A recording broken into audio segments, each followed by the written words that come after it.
I hope आप सभी लोग बहुत अच्छे होंगे, उतनी बेहतर तरीकों से आप सभी लोगों की पढ़ाई चल रही होगी।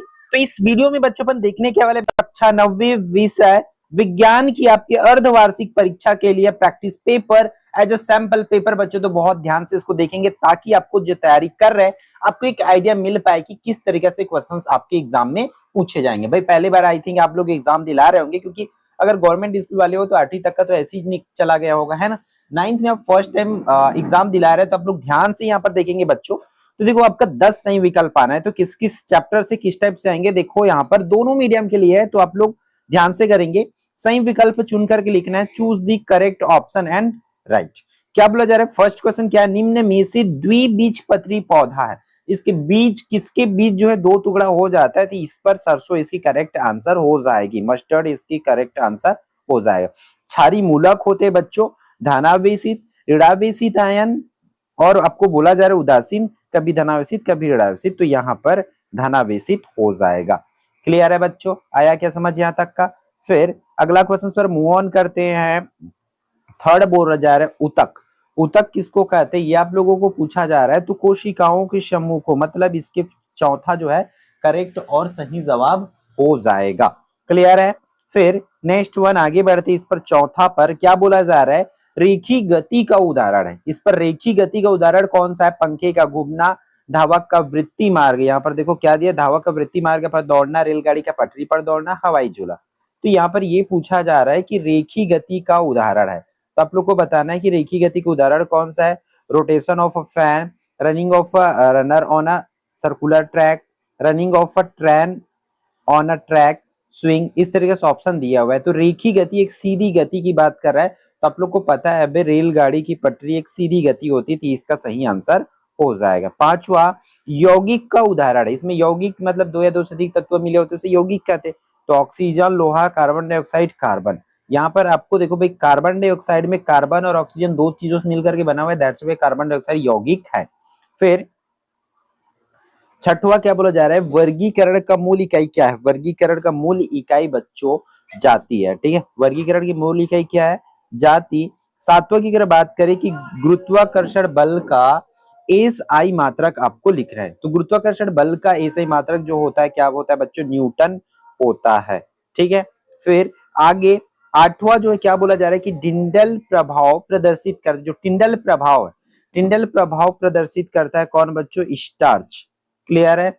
या नमक के पानी में विलयन, इस तरीके से इसके ऑप्शन दिया हुआ है, सिरका दिया हुआ है, तो ये आप देख सकते हैं इसको। क्लियर है, ठीक। आई थिंक नमक के पानी में विलयन ये आंसर होना चाहिए। क्लियर है बच्चों।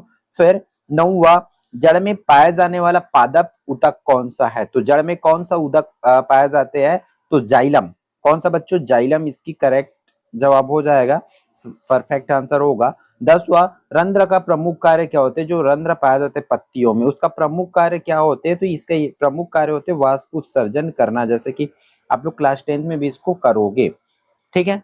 आइए यहाँ तक का क्या बच्चों, अब आप लोग को क्या क्वेश्चन दिया हुआ है, अति लघुत्तरी प्रश्न जो आपको पूछे जाएंगे बच्चों, पैटर्न चेंज हो रखी, तो ध्यान से देखेंगे। क्या दिया हुआ है कि पहला, किन्हीं दो वस्तुओं के बीच लगने वाला आकर्षण बल दोनों वस्तुओं के द्रव्यमान उनके बीच किस पर निर्भर करती है, तो उनके बीच की दूरी पर निर्भर करती है। किस पर निर्भर करती है बच्चों, दूरी, बस लिखेंगे इस पर। दूसरा, ध्वनि का संचरण किस में नहीं होता है, तो निर्वात में नहीं होता है, ये आप लोग लिखेंगे बच्चों। फिर ब्यूटाइन का अणुसूत्र लिखना है आप लोगों को, तो C4H6 हो जाएगा, ठीक है। C4H6, C4H6, इस तरीके से इसकी आंसर हो जाएगी। चौथा, शरीर के विभिन्न अंगों की गति व सहारा देने का कार्य किस ऊतक द्वारा किया जाता है, तो पेशी ऊतक या संयोजी ऊतक यहाँ पर आप लोग लिख सकते हो। पांचवा, दो क्रमागत संपीड़नों एवं विलयनों के बीच की दूरी क्या कहलाती है, तो तरंग दैर्ध्य कहलाती है, ये याद रखिए। तो क्लियर है बच्चों, इस तरीके से आपको क्वेश्चन पूछे जाएंगे। फिर दूसरा से छठवा आपको दो दो नंबर वाले क्वेश्चन से देखो क्या दिया हुआ है, रक्त को संयोजी ऊतक कहा जाता है, क्यों आपको बताना है। ऑक्सीकरण और अपचयन अभिक्रिया में अंतर लिखना है, कोई एक अंतर आप लोग को बताना है। क्वेश्चन नंबर 4 क्या बोल रहा है, निम्नलिखित रासायनिक अभिक्रियाओं के लिए संतुलित रासायनिक समीकरण जो है आप लोगों को लिखना है। यहाँ पर देखो रासायनिक समीकरण दिया हुआ है, हाइड्रोजन क्लोरीन दिया है, हाइड्रोजन क्लोराइड दिया हुआ है। तो यहाँ पर संतुलित समीकरण लिखने के लिए आपको क्या करना पड़ेगा, यहाँ पर इसको उसमें लिखना होगा, इस क्वेश्चन को थोड़ा सा चेंज आउट करना पड़ेगा बच्चों, ठीक है। फिर या आगे आप लोग को क्या पांचवा क्वेश्चन क्या दिया हुआ है, इसकी स्क्रीन पर आप देख सकते हैं कि एक समान वृत्तीय गति किसे कहते हैं, ये बताएंगे।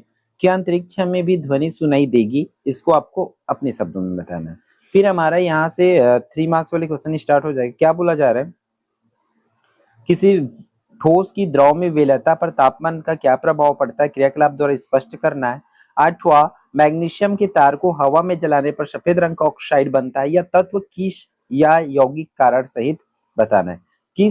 किसी एक क्रियाकलाप द्वारा सिद्ध कीजिए कि शक्कर में पानी का घोल विलयन होता है। 10वां, एक समान वृत्तीय गति किसे कहते हैं, उदाहरण सहित लिखना है, उदाहरण द्वारा समझाना है। फिर निम्नलिखित के अणु भार लिखना है, जैसे आप लोग स्क्रीन पर यहाँ पर देख पा रहे हो, इसकी अणु भार आपको लिखना है, बताना है कि अणु भार क्या होगा। पांचवा जो है 4 नंबर यहाँ से स्टार्ट हो जाएगा बच्चों आप लोगों का। क्या दिया हुआ है 12वां में, 5 जगत वर्गीकरण की क्या आधार है, वे 5 जगत कौन कौन से हैं, विस्तार से आपको बताना है कि किस आधार पर वर्गीकरण किया गया, ये आप बताओगे फिर लिखेंगे। इसके अथवा में क्या दिया हुआ है, आधार बदल जाने पर वर्गीकरण का स्वरूप ही बदल जाता है, ये इस कथन से आप सहमत है या नहीं, इसको कारण सहित आपको बताना है। चौथा 4 नंबर के लिए 13वां प्रश्न जो क्या दिया हुआ है, द्विनाम पद्धति क्या है, इसके अंतर्गत जीवों के नाम किस प्रकार लिखे जाते हैं, उदाहरण सहित आपको वर्णन करना है। अथवा में क्या दिया है बच्चों, जैविक विविधता क्या है, इसका महत्व लिखना है, यह भी बताना है कि वर्गीकरण की आवश्यकता क्यों पड़ी। बात है इसके पीडीएफ का बच्चों, तो पीडीएफ आपको ऐप में हमारे फ्री मटेरियल वाले सेक्शन में मिलेगा, तो वहां से आप लोग इसको डाउनलोड कर पाओगे, इसलिए ऐप जरूर डाउनलोड करके रखो। अब ऐप में ये मत पूछना कि कौन से, हमारी अपनी एकलव्य आरपीएस, और आप चाहो तो व्हाट्सएप ग्रुप भी ज्वाइन कर सकते हो बच्चों, उसका लिंक आपको इस वीडियो के डिस्क्रिप्शन से मिल जाएगा। तो आप लोगों को लगभग इसी तरीके से क्वेश्चंस आपको शेयर किया जाएंगे बच्चों। मतलब आप लोग क्या करेंगे कि स्कूल में क्या है, ये स्कूल लेवल एग्जाम होना है आपकी 9th और 10th का, सॉरी 9th और 11th का। तो आप लोग क्या करोगे, जो जो मैम सर आपकी जो टिक लगवाते, क्लास कराते कराते पढ़ाते उन क्वेश्चंस को जरूर करेंगे, क्योंकि आपकी टीचर आपके लेवल को जानते हैं कि आप किस हद तक कर सकते हो, इसलिए आपको जैसी तैयारी करवाया जा रहा है उसी आधार पर करें। हम बोर्ड के पैटर्न के अकॉर्डिंग मोस्ट इंपोर्टेंट क्वेश्चंस आपको प्रोवाइड करा दिए हैं, आप इन क्वेश्चंस को भी जरूर करके जाएंगे, ताकि आपकी जो तैयारी है बहुत अच्छे से हो सके। क्लियर है बच्चों, तो भाई इसको शेयर जरूर करेंगे, और बाकी और भी सब्जेक्ट की वीडियो जो है डल गई है, तो आप लोग जा करके हमारे चैनल पर देख सकते हैं, या आप हमारे व्हाट्सएप ग्रुप जरूर ज्वाइन करके रखें।